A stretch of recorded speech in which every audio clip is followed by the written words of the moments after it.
का चीज है पहले जान दे हो बैठे ना। हां तो हमार डोकरा बाबा का करके जान थे का कहते और कहूं मेरा का छोड़ने में बदली। हां और मैं के चक्कर में फंसा के ना बता करके जान थे।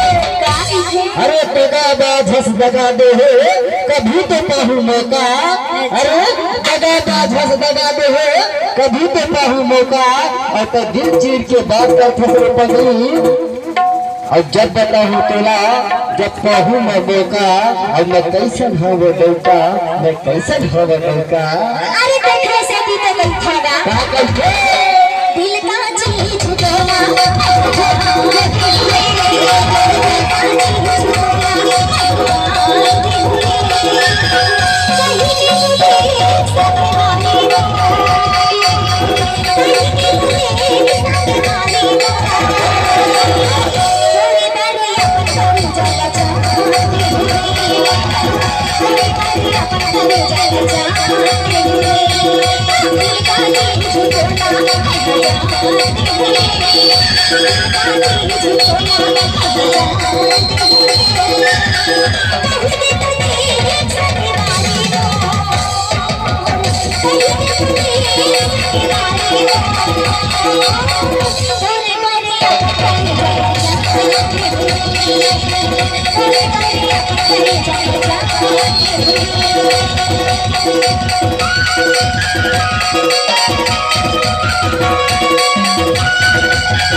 Thank you.